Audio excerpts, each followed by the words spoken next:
Okay, everybody, I make that a little after 7:30. So welcome to our final Praying for Our Planet talk. I'm going to make just a couple of announcements before we start.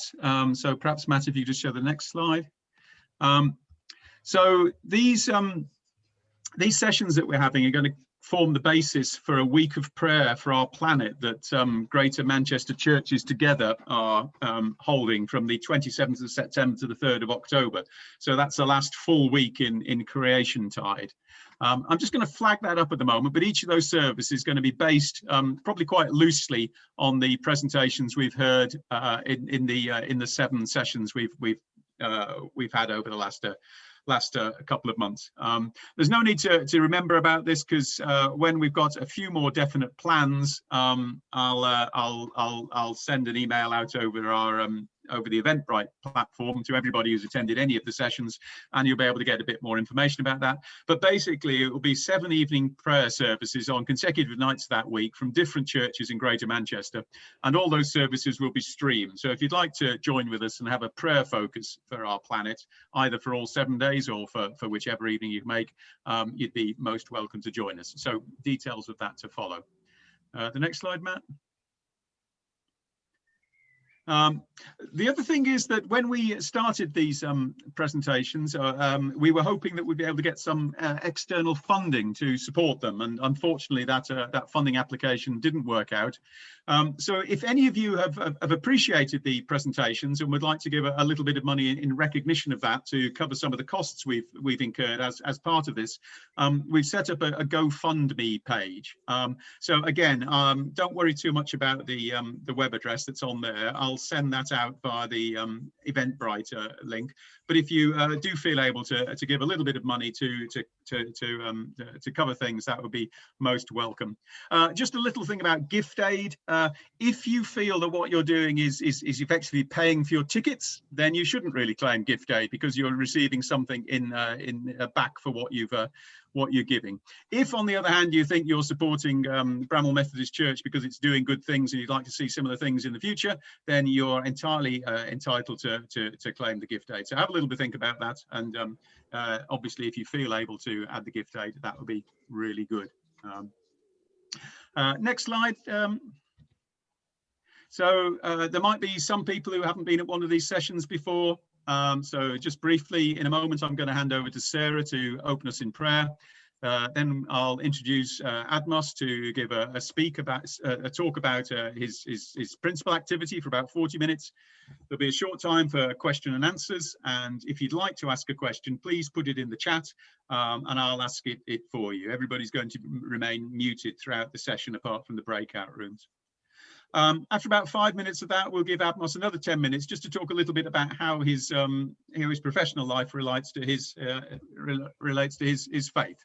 And following that, we'll all move into breakout rooms for about 15 minutes, and then come back together for a little bit of feedback and in case anybody's got any questions they like to ask of Admos. And then we'll finish off with some closing devotions.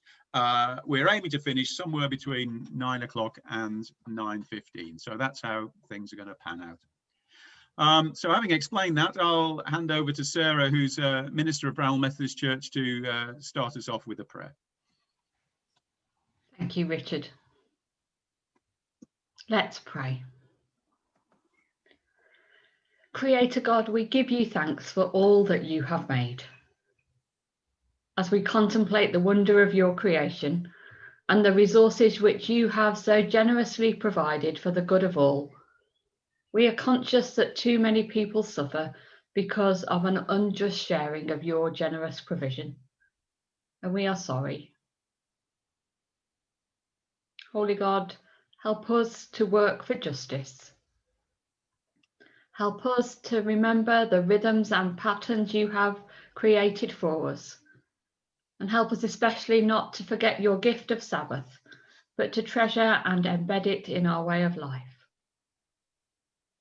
Life-giving God, we thank you for all those who work for a more just world, for those who work in policy and the social sciences to create fairer systems and structures where all might flourish.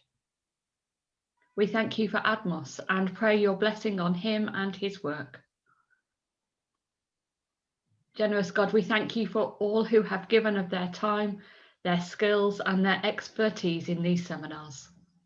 We thank you for opportunities to share, to learn, to inspire and encourage. As this element of our climate year comes to its conclusion, we pray for the seeds of this work to sprout and fruit. And we pray too for the evening prayer services which will form a week of prayer for our planet across Greater Manchester in Creation Tide. Praying too for all the planning and preparation that is taking place to make this possible. Loving God, as we gather this evening, we offer this time to you and ask that you would open our hearts and minds to all that you would say to us in this time together. And we ask this and all our prayers in the name of Jesus. Amen. Amen. And thank you, Sarah. So it's only leaves me to introduce Admos. So Admos started his working life with a regional non-governmental organisation in Zimbabwe, and has since then spent the last 26 years researching, teaching and consulting in the field of developmental studies. The last 16 of these have been spent working as an academic at the University of Manchester. So as far as this talk's are concerned, he's local. He's Associate Professor and Deputy Associate Dean for postgraduate research. Over the years, he's worked with and formed collaborative links with development actors working to eradicate poverty and inequality across the global south. As a social scientist, and he's the only social scientist that we've had at this talk, so it's great to have him with us, and global development specialist, the focus of his current work is understanding the ways in which national planning processes help countries to manage the forces of economic globalization and lead to the implementation of the United Nations Sustainable Development Goals. I think it's also important to add that Admos last year was ordained as a local minister in the Church of England. So I'd like to welcome Admos to talk to us this evening.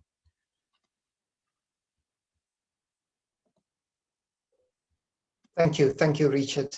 I'll just share my screen so I can.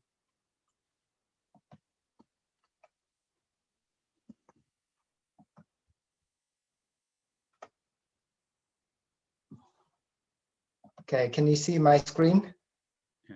Yes, if you just want to start the show, that'll be great. Yep.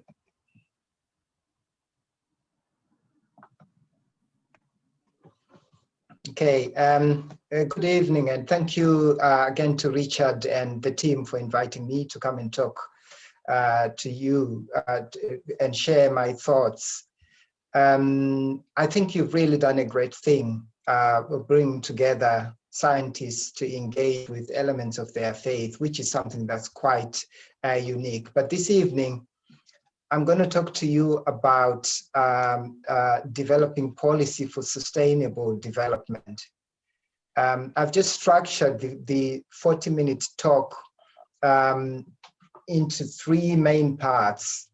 The first part, I will engage a bit with the broader debates around sustainable development and sustainable development goals.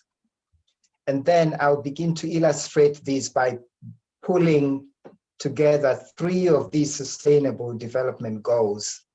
And again, narrow down further by illustrating these three goals in a case study of some of the work that I've been doing on Zimbabwe. If at any point I say something that you don't understand, can I suggest that you keep that as a question and then we can discuss that at the end.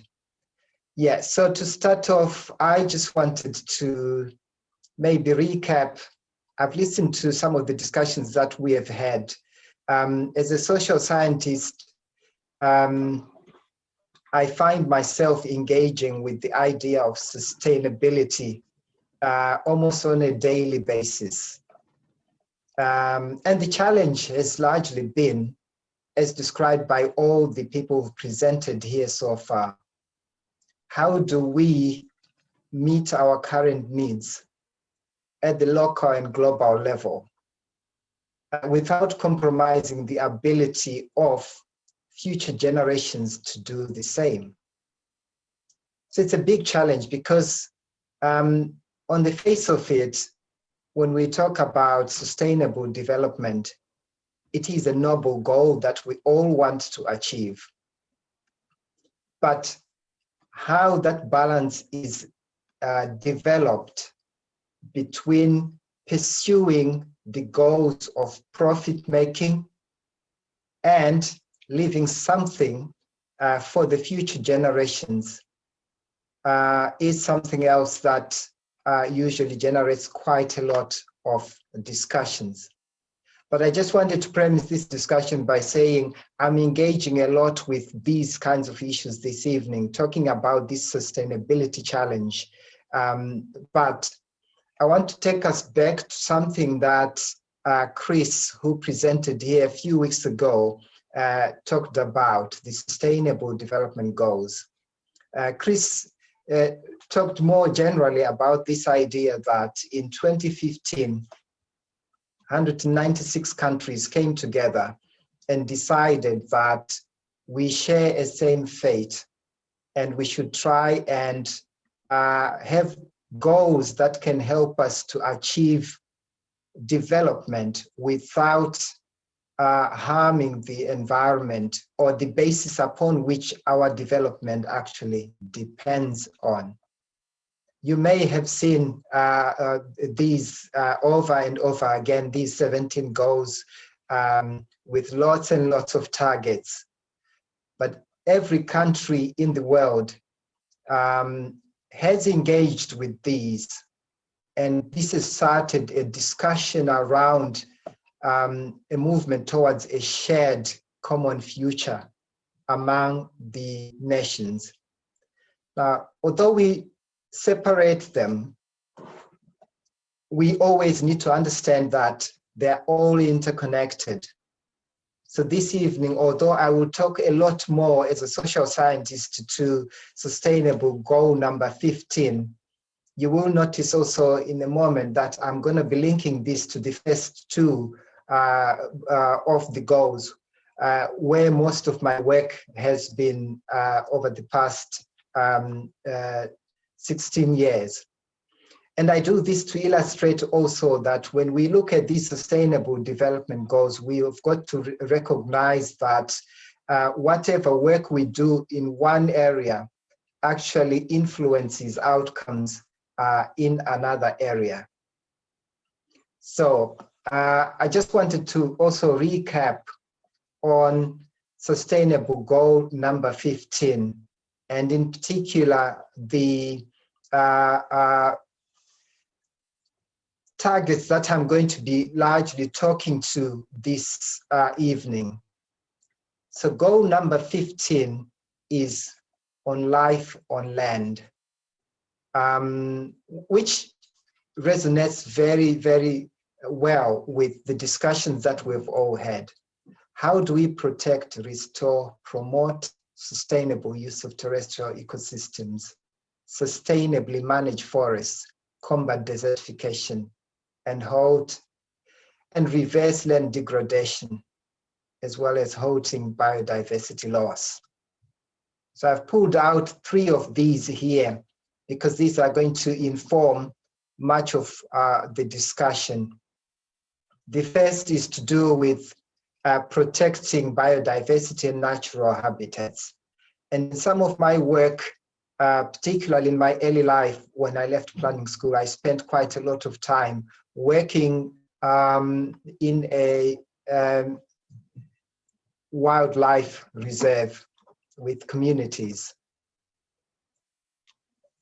The second target there is about eliminating poaching and trafficking of protected species. And the key issue here is to recognize the linkage between these two. While we are saying it's all about protecting biodiversity and the natural habitat, when we talk about eliminating poaching and all the other illicit practices, it's actually related to this goal of protecting, restoring, and promoting sustainable use of global resources. So that's the first part. What I've decided to do is to connect the dots, and also because much of my work then tries to link this desire to look up after the land with ensuring that we also look at ending all forms of poverty everywhere and ending hunger. Goal number 1 and number 2. And what I've tried to do in this slide is to give a brief overview of what we know so far about the progress since 2015.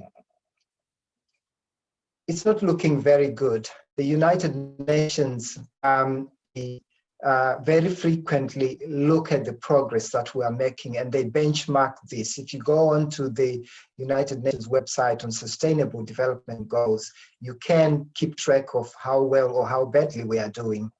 And if you look at the 3 that I've pulled out today, you can see, starting with the number 15, that we are behind target, because there's still biodiversity loss that is happening. There's habitat loss that's occurring. And we also have degradation of the terrestrial resources. If you look at reducing hunger, we can actually see that we are not doing very well, sadly, because we can see more and more people are going hungry. And in the post-COVID period, this is becoming much more pronounced. Now, if you add sustainable development goal number 1, no poverty, I've just pulled out a graph here to illustrate how well we are doing with that. If you look at this, you can see that since 1990, a lot of progress has been made, quite a lot of progress. The poverty rate has been declining, but much of this is actually accounted by the poverty declines that have happened in one country. Yes, you're right, it's China. So China accounts for much of the progress we've seen. Although all regions have made progress, we're now at a point where we can certainly say poverty, although growing in some parts of the world as a result of COVID, a majority of the poor people over the next decade will live in Africa, because that's the place where, although the poverty rate has been declining, the number of people living in poverty has been increasing because of the demographic situation in Africa. So you can see here that although we've made progress, we are also marking this progress to a lower benchmark of 1.90 US dollars per day. If you increase this slightly, you also see that the number of people who are living in poverty is still higher. And it's something that we can have a discussion about. Why do we say people can live on 1.90 US dollars a day? Is that possible? That's, again, something that we can talk about. But I've just used here a monetary measure because it's often easier to communicate. But there are also other composite indices which we use, which often give us a better idea of the levels of poverty.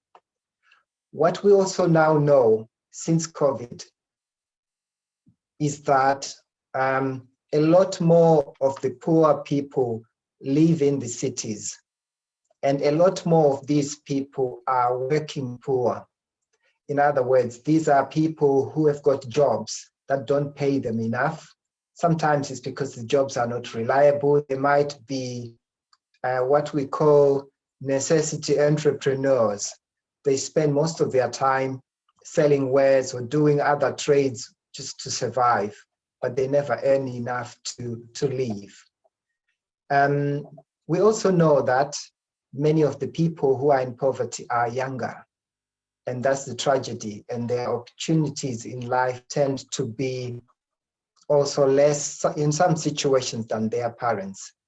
I'm going to leave it here with respect to the three measures. So we can see so far that with respect to biodiversity, although some progress has been made, we are still losing the battle to arrest biodiversity loss, particularly habitat loss, and the extinction of some species. We know that more people are going hungry than did 5 years ago. And we know that although poverty has been reducing, there's still quite a lot to be done. And with COVID, there'll be a lot more new poor people entering this bracket we need to think about. So sustainable development goals then help us to connect these dots and to say, whatever we do, wherever we do, what is the contribution that we are making to making the world a better place to live in for everybody. The coordination by the United Nations has been very helpful because it does allow people who would not normally talk to each other to engage with the debate. But one thing we love about the Sustainable Development Goals is because, unlike the Millennium Development Goals, which they replaced, which were essentially about life in the Global South being made better by people who are wealthy, who live in the Global North, Sustainable Development Goals are about everybody and everywhere, both Global North and the Global South. So in a way, it's about sharing our common heritage and thinking about the ways in which we can ensure that we prosper together without undermining the very base upon which our success depends.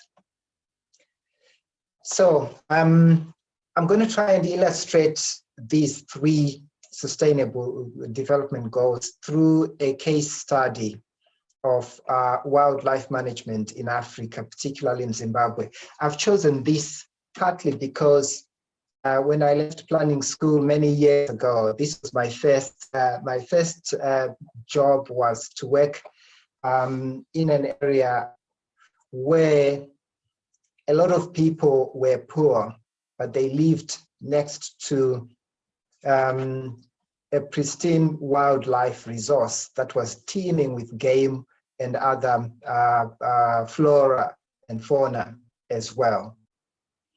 And I'm using this to illustrate how sustainable development can happen at a local level and the nature of the trade-offs that need to be made. And in a way, I also want us to engage with this debate together because some of the issues have been in the media recently. I want to start by sharing this slide. If you take a minute to look at it. So you may have seen this in the media in 2015. An American hunter went to Zimbabwe on a safari and shot a lion outside one of the pristine national parks in Zimbabwe. And the lion shot, and this is an image of the majestic lion which was taken out as a trophy. It was called Cecil the lion because it was part of a research project. Cecil was unique because not only was he big, but because he had a unique mane, which was which was dark and charismatic. If you say this was a person, we would be saying this was a charismatic leader of the clan. I've worked with wildlife myself, and one of the things that you will know if you've worked with wildlife is they are like families, just like us human beings, particularly elephants. They live in family groups. They will relate to each other the same way you pretty much say humans do when they are part of a family. I'm saying this partly because I'm going to come back again to some of the value judgments that often accompany this balancing act between a desire to develop and in ways that are ethical. I'm using Cecil the lion. You can Google the stories because this was very well reported. You can even see some reportage of this on YouTube. There's lots of this, and was even a petition which was launched around Cecil. And at some point, I think the hunter had to go into hiding because of the strength of feeling. But Cecil is just emblematic of a global problem we have. Because a lion that lives in Zimbabwe, in the wild in Zimbabwe, may be a lion that exists in Zimbabwe, but it's a global resource. But who pays for it, for its upkeep? I've worked with people who live on the edge of national parks, and when you engage with them, they talk to you about the challenges they face. But yet we expect them to live with these animals because we love to see them. So the question is it fair to ask the poor to shoulder the costs of conserving a public good? If not, what are the mechanisms that we should be using to ensure that these people live reasonable lives? They can still develop their lives while allowing us as a global audience or as global citizens to play a part in conserving this heritage which God gave us all. But how did we get to the point where Cecil was shot? This was a perfectly legal decision at the time. And I'm going to engage a little bit with some of the ideas that have shaped the thinking that led to the hunting that I've just talked about. If I can drag you back to the 1920s with the emergence of national parks globally. The UK was a leader in this. With this whole idea of royal game and the establishment of game reserves. Zimbabwe was a British colony then and took on a lot of practices from here. And at the time, people and wildlife were supposed to be separated. Wildlife was fenced into places and humans were supposed to live lives that were detached from wildlife. We call it fortress conservation because it was like building walls around wildlife. And anyone who trespassed or went into these without a permit would be fined. So some people call this the fences and fines period. What it often did was to criminalize the people who live around these resources, because before the establishment of these parks, these are people who would often utilize the wildlife in a different way, but because their numbers were very low, it was sustainable. Used to take out game or utilize the resources also was such that level of use was sustainable. But as populations grew, the pressure on resources also began to emerge. This approach was quite expensive to manage because if you look at, let's say, Zimbabwe alone, there's 50,000 square kilometers of national park to manage. You would need to employ thousands of game wardens just patrolling it day and night. and this became a problem, too expensive for the state. Then we went into a period in the 70s and early 80s where people said, if you created a buffer zone around the parks, you could actually separate people from animals and stop this fight, which meant that you are alienating people from resources, which they often want to live on. But again, this was equally unsustainable. And in the late 1980s, people began to toy around with the idea that people who live with the wildlife should be allowed to look after the wildlife. They should be encouraged even to see this as their resource, which they want to leave for future generations. And I emphasize this point because it has always been part, particularly in Africa, of some traditions that animals are used sustainably. It's often seen as something that God has given people, and therefore they need to look after this resource. But when we introduce management strategies, sometimes that detach people from certain practices of the past, you often get this disjuncture which happens, which can lead to degradation of the resource. So in this case, in the late 80s, the idea was community conservation. Allow communities, give them the power to be involved in managing resources, and they will actually do the policing for you. You won't need to employ large numbers of game guards. And here's how this worked in the case of a program called Campfire in Zimbabwe. And by the way, I started to talk about Zimbabwe before introducing it, but anyway, there it is.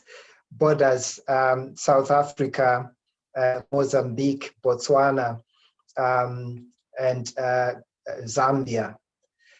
And now one of the things that is also very interesting is that in the case of Zimbabwe, the prime habitats for wildlife are located in remote border regions, which are often also marginal. So if you look at this in the southeast, and that's the place I know the most because that's where I used to, some of the work that I did was based on replanning that national park, which borders Kruger National Park and another park on the Mozambican side as well. There's huge concentrations of elephants and other wildlife in that area. But you can also see that there's also a concentration in the north and northwest and northwest of the country. And in a way, the paradox we have here is that these areas which are rich in wildlife also have the largest concentrations of poor people, up to a point that you can actually make an association between the existence of these pristine natural resources and poverty for a majority of the people who live in these areas. And in some situations, you might even see people who will justify overuse of resources by saying these are poor people who are desperate to survive and will do anything to survive. But I show this map because it also maps very closely to the areas with the highest concentrations of poverty in the country. And yet we look at these as places where large elephant heads still roam wild. And we call it a global resource because these are the only other areas where large concentrations of elephants still exist. But at the same time, you also have poor people who live there. So the Campfire program, therefore, was meant to work in the areas that I just showed there, in all these poor areas, engage people so that they can live in harmony with nature. And in terms of how it was supposed to work, in theory, this was the logic. If you allow people to manage wildlife that lives next to them, the community can benefit, generate benefits from managing the wildlife. They will reduce the damage that the wildlife does to them. They will feel included in making decisions about their lives. And as a result, people will not harm wildlife. They will not want to see parks replaced with arable land. And they will have their livelihoods taken care of through increased incomes through managing the wildlife. At the end of the day, we can help contribute towards achieving SDG goal number 15. So in theory, you can see that this is something that's well thought out. You would think that it would work quite well. And in how it often works is a place that's got lots of wildlife will be given authority to manage it, because it's often quite expensive for governments to run these parks on their own, and particularly at a time when state resources are becoming more and more stretched. So if an area says we've got good wildlife, the government will come and assess to see if it has got the capacity to manage the wildlife, and then it will give them the authority to manage it. And the area then begins to mobilize communities, setting up structures for representation.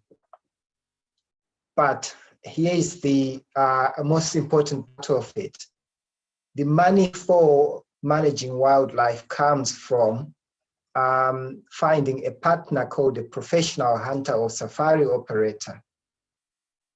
And remember here, what I'm trying to do is to explain how we came to our CISL moment.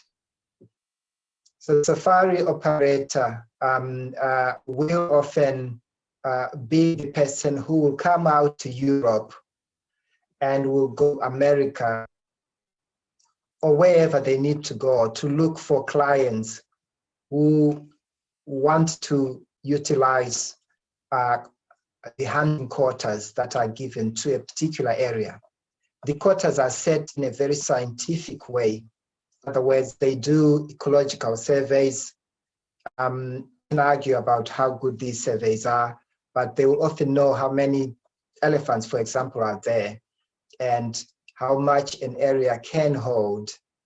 Some of the work that I've seen for elephants will suggest that elephants will often continue to exist, but as soon as human populations exceed 25 people per square kilometer, you are looking at, movement towards extinction.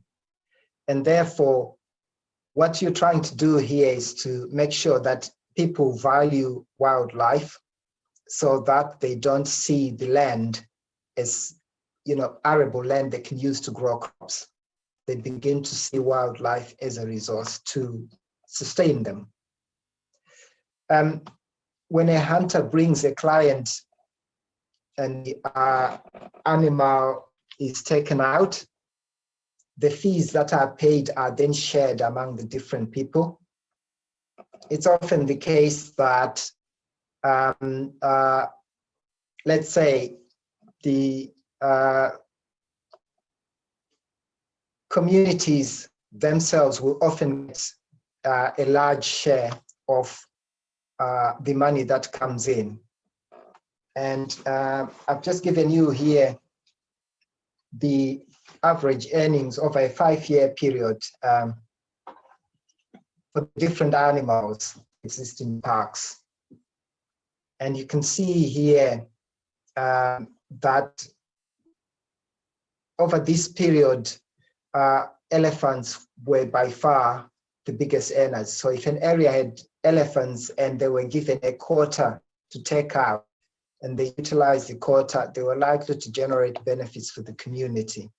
But you can also see here, again, the different animals. So depending on the diversity of animals in an area, they are likely, communities are likely to generate more income compared to others. So the hope then was that if you have this campfire, it will help you to encourage long-term development. You can deal with some of the issues of poverty and hunger through the money that's generated. And indeed, communities do use some of these funds to help themselves setting up infrastructure. But in a moment, I also talk about the campfire being like a dredge, because frontier regions, by their very nature, if you make them too comfortable and accessible, it also means more people will come to these areas to settle as well, which puts more pressure on the resource because you have made it attractive. But equally, you can't leave this area with so many people living in poverty and in hunger as well. But Campfire was seeking to establish a delicate balance between this. But again, inadvertently, sometimes what then happens is if you build a good road because you've earned it from the elephant money, more people will feel they're able to travel there. If you build good schools, good clinics, and all good infrastructure, again, you could increase the population density of the area and begin again to put pressure on the resource. Just giving you here again an indication of the levels of offtake of the elephants. I've picked up elephants because they're the biggest earners across the districts that I've looked at. And what you can see here also is the fact that the endowments of the districts differ, and the scientists who determine the quotas are very good at what they do. But not all elephant quotas get used year in, year out. You can see in the last column I'm indicating there the percentage of the quota that was utilized. And you can see there some are able to use nearly all, and while others are only able to use a percentage of that. Again, it just depends on their ability to attract clients and the effectiveness of their hunters there. So when you manage wildlife in this way, you get better infrastructure. You also enable communities to organize themselves around nature and natural resources that God has given them, and they feel that they're able to do something about them. But equally, you are ensuring that they are not living in poverty and they are not hungry. This allows us to achieve or make a contribution towards SDG goal number 15. On time, you can watch an example of the kinds of training and the kinds of activities that people who join this can do. I've just indicated there a link to a film which can give you an idea again of the type of environment it is.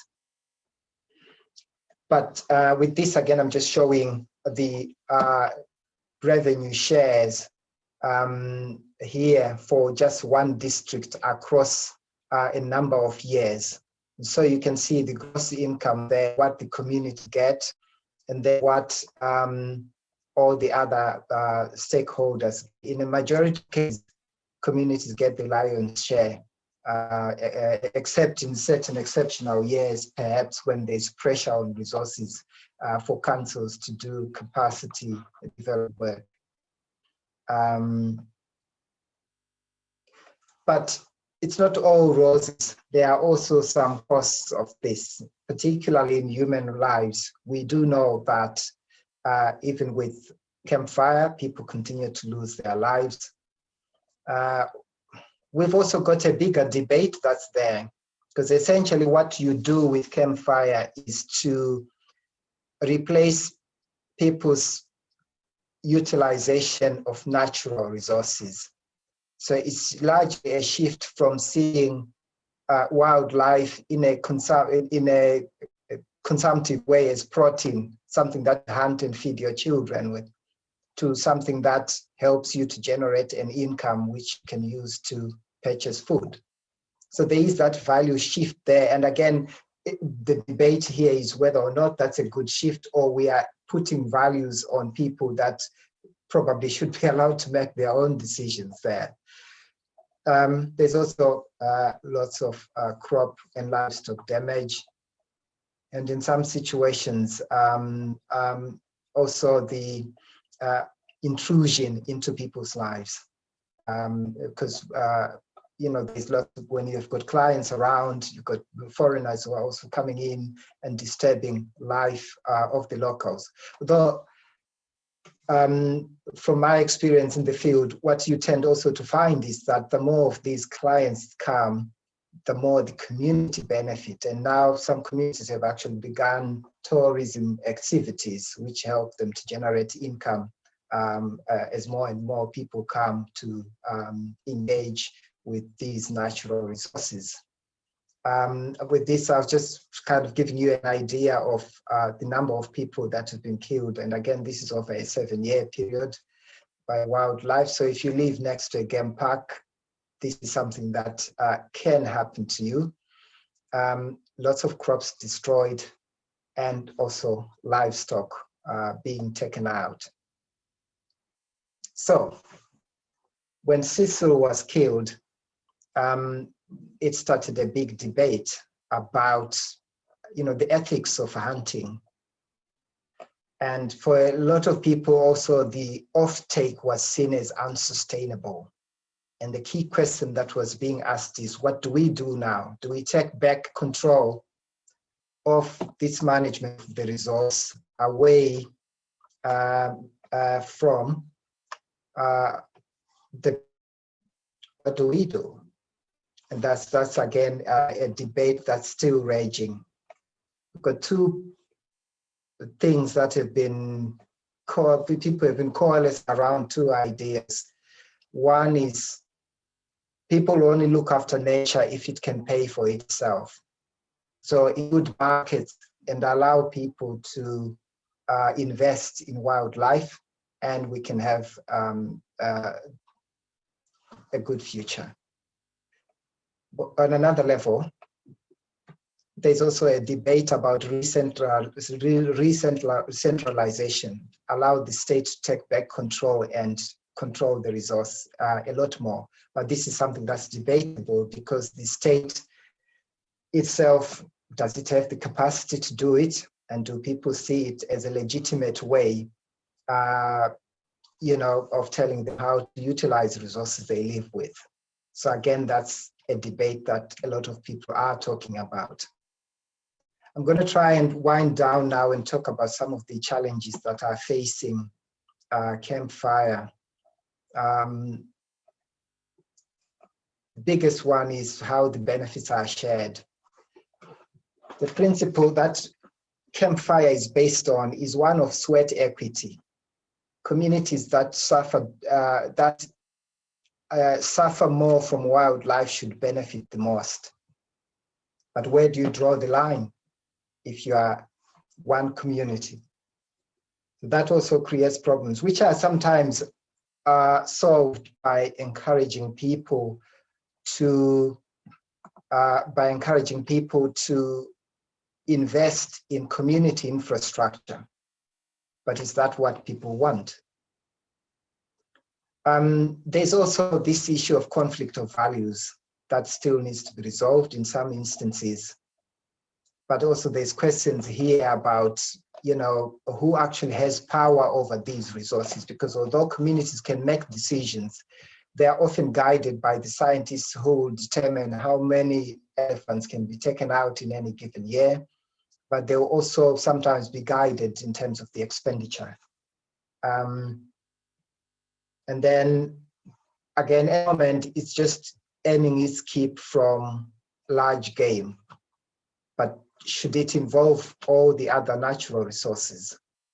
and could that be a way to lead to a more sustainable future and achievement of sustainable development goal number 15. I think part of what we also see as social scientists here is a movement towards a globalization of nature. And when I say globalization of nature, I'm saying, although Campfire is just an example here of a locally owned program and driven program, which has got global reach, many people don't just see these elephants in these national parks as being Zimbabwe's resource, but this is something that the whole world says God has given to Zimbabwe to manage on behalf of everybody. But the key question that always remains is, if people in Zimbabwe are the ones who are facing the difficult challenge of living with nature, how should they be encouraged to continue to see this as a resource? Some of you who follow the media might have seen already some discussions around banning the trade in ivory, and a movement towards also banning trophy hunting. For a lot of people, it's a simple question of, why inflict so much suffering on animals? Should we be encouraging people to take delight in killing animals? Is that a Christian way of doing things or earning your keep? Those are ethical questions that we can discuss perhaps later on. But the downside is, without an income, resources cannot look after themselves. And therefore, the argument that's often given is, although it's a global resource, unless we create markets around them, it's going to be very hard to ensure that it survives. I'm going to stop. If there are any questions, I do apologize. I realize I've gone beyond time.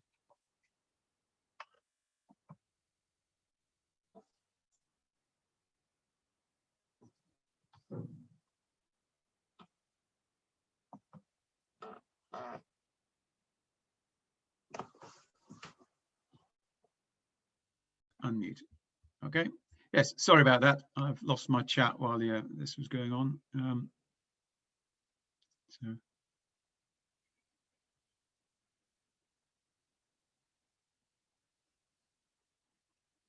So let's start with a simple question from Pam, who's asking: Is it the hunters or the safari operators? So I assume there's hunters are killing animals and safari operators are actually just looking and photographing them. Is there a balance? Do hunters pay a lot more than photographers, if you like?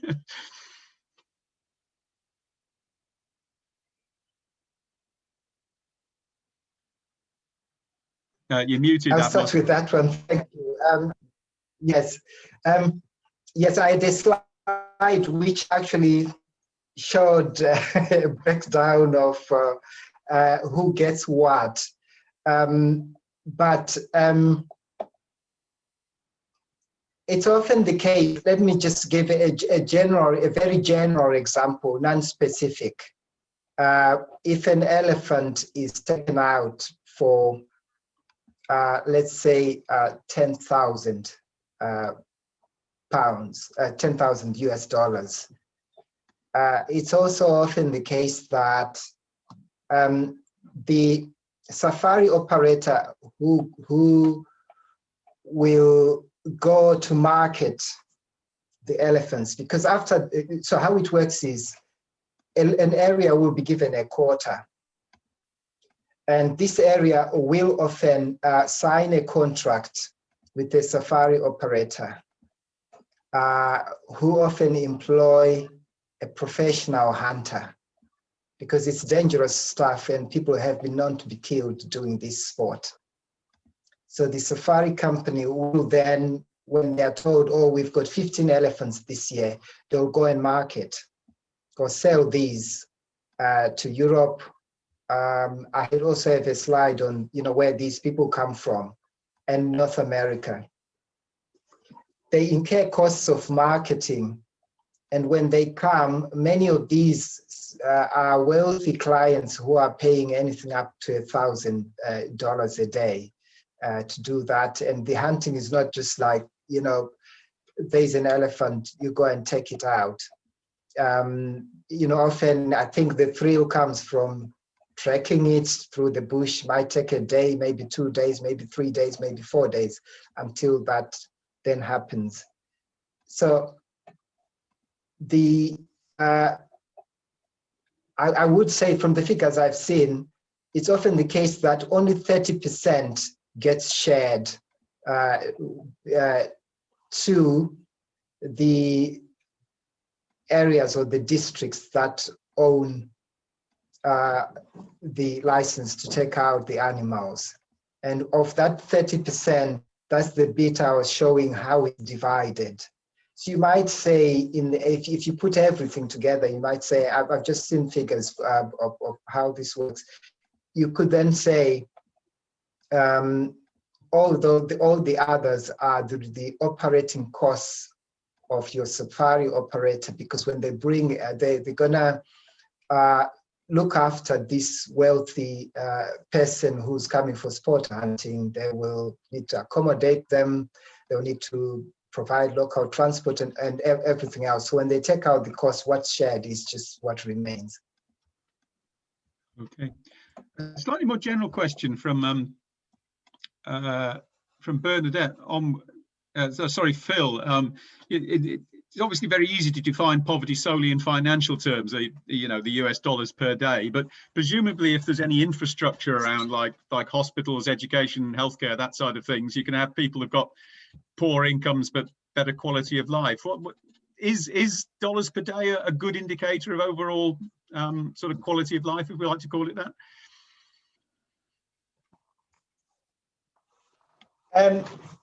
Yes, it's residual. It's a residual measure of poverty. We now use more composite measures that take into account. It's called the multidimensional poverty index, which will take into account, you know, beyond income. The reason I picked it up here, because it often allows to have more global kind of comparison.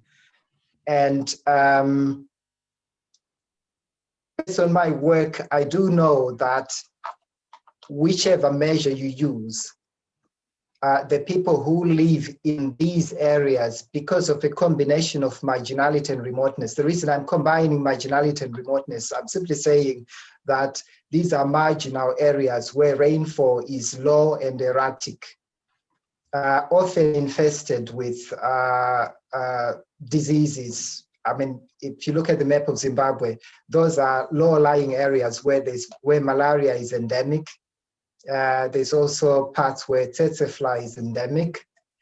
In addition to that, I've said they are remote, which means they're very difficult to reach. And people who live in these areas will often feel marginalized and left out of, you know, the mainstream of society in a way. So when I talk about these being chronically poor areas, all I just mean is in terms of every measure, from life expectancy to even the number of schools of number of years in school, to infant mortality, maternal mortality, and every measure you still take, you will see that these are very poor areas. Okay. Perhaps a question from me, where are decisions really taken? Are they taken at a local level in the communities? Are they taken by the government of Zimbabwe? Are they taken by, you know, Western governmental organizations? Where does the power lie in all this? That's a very good question, Richard, there, because on paper, devolution means once a district has been given, it's called appropriate authority to manage a resource. They are supposed to manage this resource within certain guidelines. But there's a state authority which monitors how they manage the resources. There's also another state authority which is responsible for how they utilize the benefits. You know, there's money, there's also lots of potential for leakage through either corruption or other abuses that can happen. So there's also a government agency that looks after that. So on paper, you might say, yes, local elected officials will certainly make decisions on which safari operator to engage with in contract and for how long.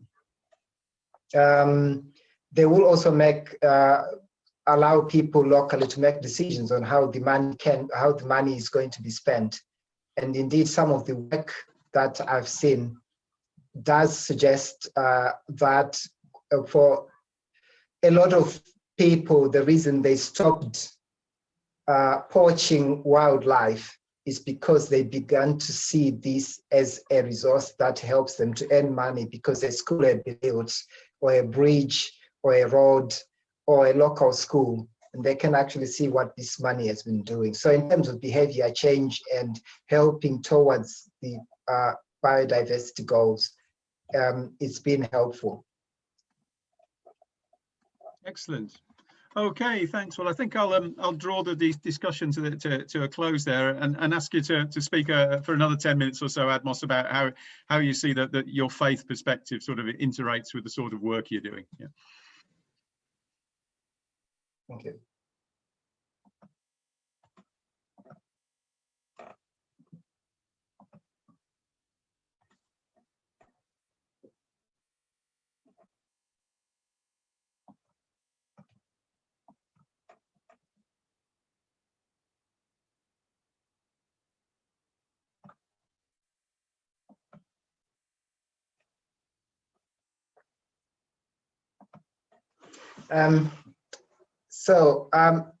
I mentioned earlier on that my starting point was an engagement with working with wildlife and working with people. And one of the biggest lessons I learned, particularly living among communities that live with nature, is the extent to which they always associate God with what's in front of them. But spending also time tracking animals, particularly large game like elephant, does change the way you look at them, because suddenly you cease to see them as wildlife, but you actually see them as God's creation.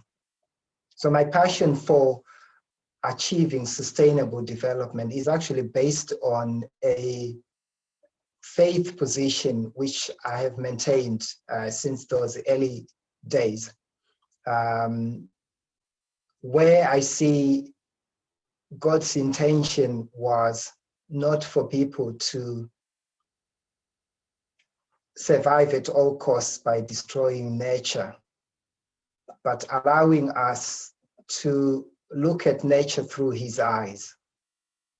And in a way, the more I've read about it, and I found this book by Richard Rohr, some of you might have read it, The Universal Christ, quite illuminating in bringing together some of the strands of thinking that I developed myself through work experience, which is that when you see Christ in the everyday things that you encounter, you engage with, you're walking about in nature, what's in front of you is an image of God. That's you can see an image of Christ. You are more likely to treat this resource with the respect that it deserves. If you are using it, you are likely to use it with care, which is what I believe God intended. So this has shaped my interaction with issues related to balancing the need to survive and the need to look after the God-given resources that we have. And in fact, one of my early experiences working in the southern part of Zimbabwe was talking to people who live locally and realizing that actually in their own cosmology, parts of African cosmology will often always include an element of Sabbath. And it was quite fascinating talking to them and kind of hearing what looks like myths which have been built into everyday practical existence actually begins to take shape when you read the Bible, and you see actually there are elements of this that talk about giving the resources we utilize a rest. There will be people who will argue that I'm probably seeing too much into this African cosmology. It wasn't as sophisticated as the Bible intended. But the point I'm making here is when you work with these communities, you also suddenly realize you can actually learn something from them. So for example, every day, every week, they always had a day set aside, a day of rest where you are not allowed to do things. You can't go and chop fuel wood or do things. In other words, you're giving nature a rest. When Christianity came, it also gave a second Sabbath day, which was a Sunday. And for Zimbabwe, the type of Christianity we had was largely Anglo-Catholic. And the observance of a Sunday as a day of rest was taken very seriously. So in parts of this area, people have got 2 days of Sabbath, which they are, giving resources a rest. And I would just end by saying, so to my mind, we can also learn from these communities. We can relate this to our faith in the Bible, because the Bible does talk and give instructions on how we can encourage each other to give the resources a rest. And the sustainability dimension does come in, because if you imagine how much benefit it would be if everybody did it, the kind of scale we can achieve if at individual level we change things. And here I've just used examples we encounter every day, not necessarily from my work. If we decide there's a day when we don't use energy at all, a day when we use half the amount of water we normally use, a day when we don't use the car at all, we can also begin to make huge contributions towards looking after our God-given resource. I'm going to stop there, Richard.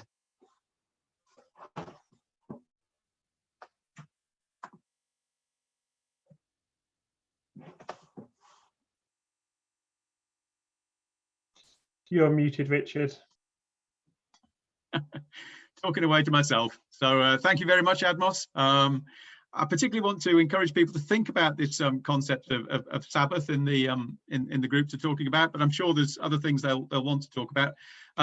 If you need a little bit of structure to your discussions, you can think about what Admos talked about in his first group, and then what he's talked about in his second group, in his second talk, and then we'll have about 10 minutes after the breakout groups to have another bit of discussion. So if there's anything you'd like to ask Admos, have a think about that. So we'll divide into breakout groups now, and you'll have about 15 minutes to have a chat with each other about what you've heard. Okay.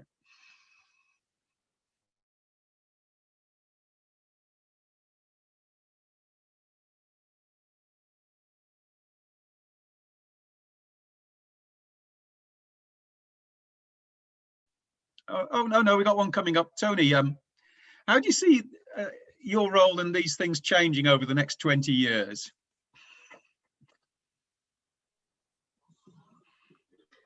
That's a very interesting question here. I think one of the things that increasingly we realize is that it's no longer an us and them situation. And I've learned quite a lot now. I mean, I live in Manchester, and we've got an organization that's bringing people who have struggled living with nature, either because, of repeated flooding and so on, who come from Africa, how they've dealt with situations. And with a project where we brought them to Manchester to talk to people who have suffered the effects of flooding. And one of the things we've learned from that is how much, some of the things where we used to say, oh, that happens in the global south, is no longer its case. So I can see myself becoming a more rounded social scientist who's not just looking at development as a phenomenon of the global south, but now I actually see it as something that's here. Just 2 years ago, before COVID, we had a group of women who work with Shark Dwellers International, they work in difficult urban environments, and bringing them to Manchester and linking them up with some of the groups here in Manchester. We were actually quite surprised how much they had to learn from each other. And now there is a friendship where they actually say, hey, we actually face similar issues. So I think the idea which we used to have, I know I've said that, poverty in the next 10 years will predominantly be an African phenomenon. If we continue to make the progress we're making. At the moment, with how many, about 700 million poor people globally. And out of those, anything up to 500 million live in Africa. We can see the numbers continuing to drop in other parts, but continuing to rise in Africa. So there will always be some peculiarities of African poverty, and I'll still continue to do my research on Africa, but I now see myself being able to connect in the way that sustainable development goals allow you to. And the question, we were interrupted when we came out of the breakout group. How much is climate change impacting on the sorts of work you're doing and the sorts of projects you're asked to look at? Yes, climate change is a real issue. If you look I was just looking at the figures on GDP growth in Southern Africa, which is because of my heritage, I tend to look at that a lot more. If you look at Southern Africa and you compare its growth with East and West Africa before COVID, you distinctly see the impact of climate change on Southern Africa, because it's the only region that hasn't grown as well as the other regions in Africa. And the reason is because of climate change. We know that because of the repeated cyclone activity, it's actually had a devastating impact in actually reducing growth and therefore the potential to reduce poverty even more. That's just one dimension. If you just look at GDP figures, they tell a story. But there's also another bit which I have been looking at. We've got with some colleagues in South Africa, we've got a grant from the Wellcome Trust to look at the psychosocial impacts of climate change. And it's something that many people don't actually think about, because what we tend to see is the physical damage that it does. But the reason why people are changing their behaviors is pretty much, and why they're taking it seriously, is pretty much what we have seen being applied in the health sciences. I think they've got something called the protection motivation theory, which basically says, when we look at people who changed their behavior because of HIV/AIDS, it was actually that fear of contracting it. So with respect to climate change, it's got a similar effect to the fear of disease, and it's got a psychological impact on people's outlook to life, and also even how they plan and manage their day-to-day activities. They become more risk averse to large-scale investments. So imagine in the past 5 years, we've had 2 cyclones slam into parts of Southern Africa. If you just finished rebuilding your house and another one comes, next time before you rebuild, you kind of say, should I be investing at all, or should I just live here temporarily? But if you've seen all your wealth washed away, that's also got some huge psychosocial impact. So that's a kind of work that I can see also beginning to happen. And people need to think about it as well, because I can talk more personally because my own father still lives in Zimbabwe. And when I talk to him, one of the things that he always says is we've got to change our practices. We can't just, deploy a plow now. They've now moved to something that they call conservation agriculture, which means not breaking up the ground at all, but just digging holes where you place things. And when I asked him about the science, he was actually explaining to me that actually you improve the soil structure. And after a period of 7 years, yield begins to go up.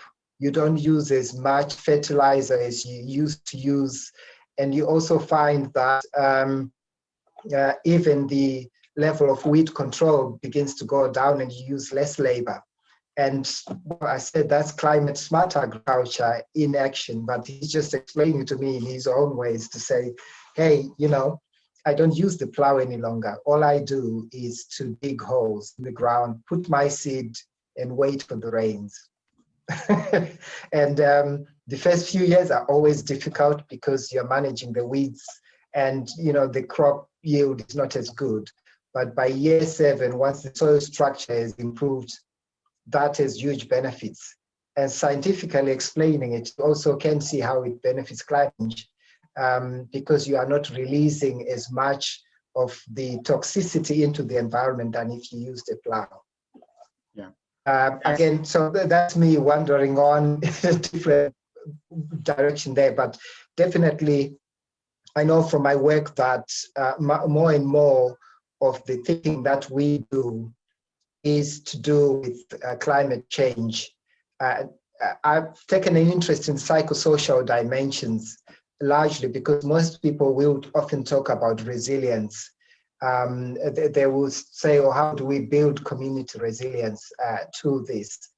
But actually what we fail to realize is often these covariate risks that we can mitigate at community level will be done at the expense of the more idiosyncratic risks, the things that affect individuals on their own. So if you have to face the fact that you've lost all your livestock because of the flooding, it's all very well for you to say, oh, the community is safe because the school is there. But if the person has lost all their life savings, the livelihood, all their houses, that's a very different mindset to a person. But how do you then begin to plan for climate change and deal with the psychosocial fallouts of this?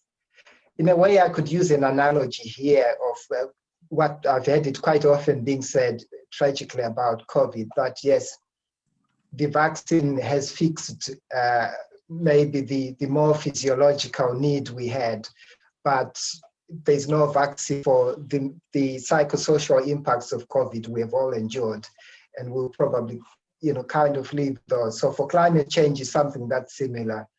It can help someone rebuild a house or do things like that, but how about the living with uncertainty and what it does to the planning, or how do you even plan your own life when you know that once every 4 years a cyclone is coming And in fact, in the local language in Southern Africa, they actually call it mad winds. So mad winds tends to be more dramatic because of what it actually does. So if you imagine, it's like wind out of control that's coming to destroy everything. And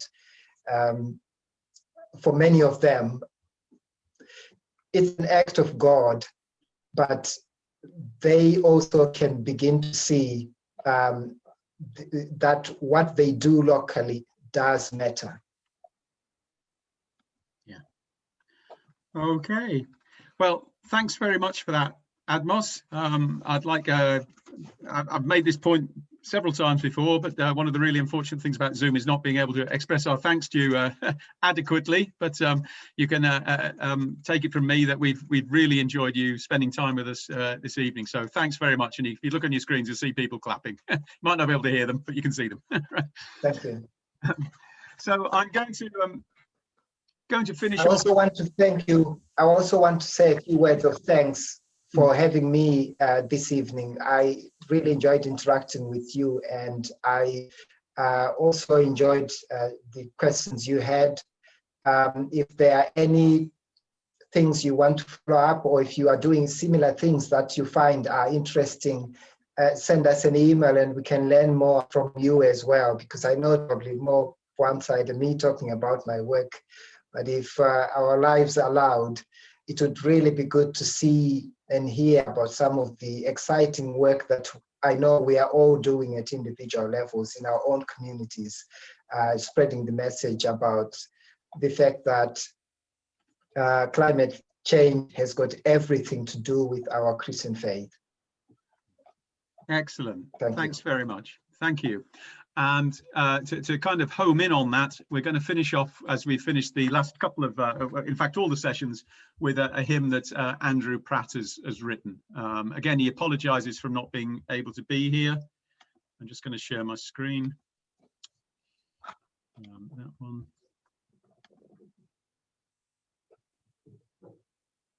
That worked. And this is written on the basis of the abstract that was on the website. Just imagine death and illness overtaking life and health. Poverty of moral action favoring our human wealth.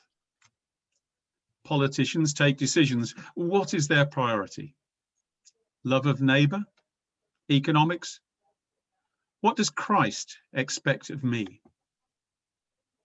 Every person on this planet worthy of the dignity of healthy living, heir to our prosperity, needs the food to answer hunger, pure, fresh water for her thirst. But injustice threads through choices, hoards the best, then trades the worst. Conflict, climate, infestation, ruined crops, polluted streams, sign the time for human action, not just words or empty dreams. Faith and politics together, people of each race and clime, we must join in one endeavour, save the earth while there's still time. So I'd encourage you all to go back to your homes and churches and people and talk about these issues, and make sure that we do what we can to save the earth while there's still time. So thank you very much for attending to this evening. I'd like to thank Matt for working on all the technical side and keeping things running so smoothly. I'd like to thank Sarah for her introductory prayers. I'd like to thank Admos for what he said today, and I'd like to thank all the other speakers who've contributed. And I'd like to thank you all for making this such a fruitful time for listening and also for discussing with us during the breakout rooms. So thanks very much. And I'll be posting you about our week of prayer later in the year, a little bit later, probably tomorrow sometime. So thanks very much and goodbye.